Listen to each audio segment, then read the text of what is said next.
Hello, Rama Pupodu. Hope all are in good health, feeling great, relaxed, peaceful. Now let's continue with chapter 13, Chitrakut, part 3, the test of self surrender.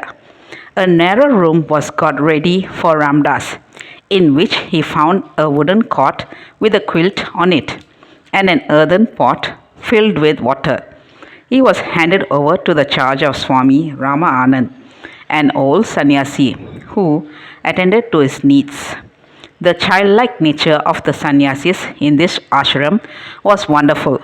They would frequently come to Ramdas in the room, talk to him, and also fondle him, as if he were a child. Here, Ramdas had quite a feast of love. One day, Swami Rama Anand and Swami Gupta Anand, the young sannyasi who supplied Ramdas with blankets on the first night, were seated on the cot beside him. Ramdas spoke upon self-surrender. As an instance, he narrated the episode of Draupadi's predicament when Dushasana sought to disgrace her in the Durbar hall of the Kauravas. So long as she was crying to Sri Krishna for help and at the same time struggling to protect herself, the Lord did not come to the rescue.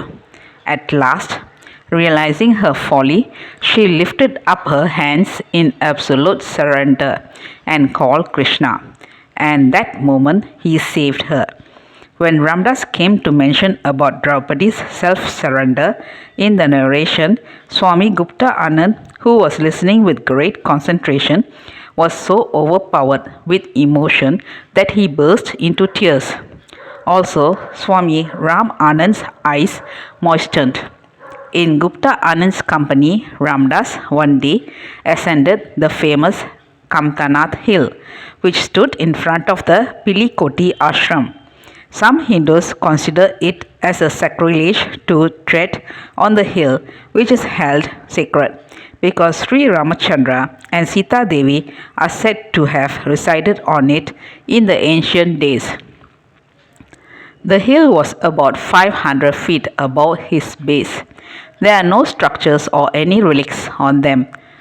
On the hill, it is covered with wild shrubs and trees, of which certain species bear edible fruits called tendu.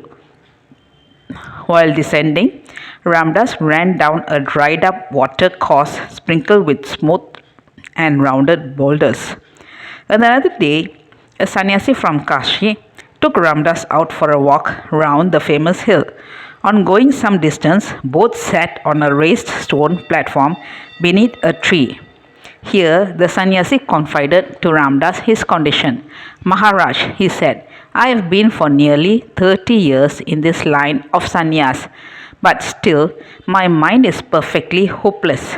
Lust, greed, and wrath are as rampant in it as ever. What shall I do? The only way to control the mind and free it from the evils you mention is always to take the name of God. Meditate upon His great attributes and surrender all your actions to Him. Ramdas replied suggestively, I have done all that and I have failed. He said, You ought to practice in solitude. Ramdas put in, Oh, he cried out, Don't speak of solitude. I have terror for solitude. When I am left alone, my mind goes into a whirl of most unholy desires.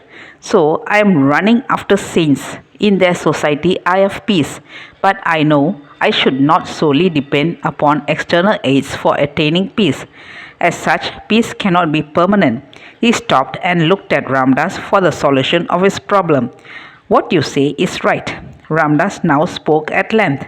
God, who is absolute existence, consciousness, and bliss, is within you. Nay, you and He are not different. Unless you realize Him, there can be no true liberation and lasting peace. Please note the first qualification necessary for the seeker of God is fearlessness. Neither the terror of the solitude nor the terror of the crowd should daunt you. But solitude is a great help.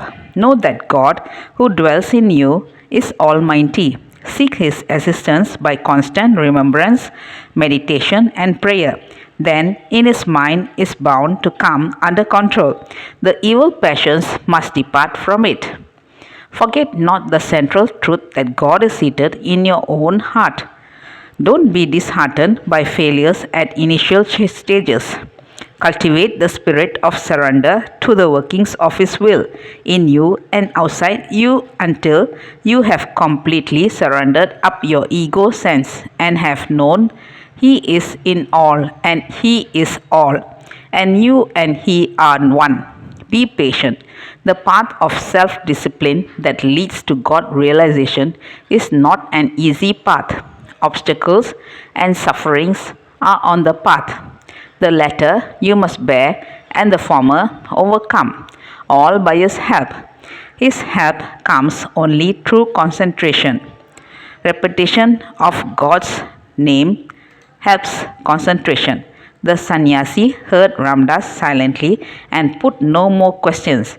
They retraced their steps to the ashram. That's all, folks. Let's see in the next chapter. Thank you. Bye bye. Rama Rama Pupoda.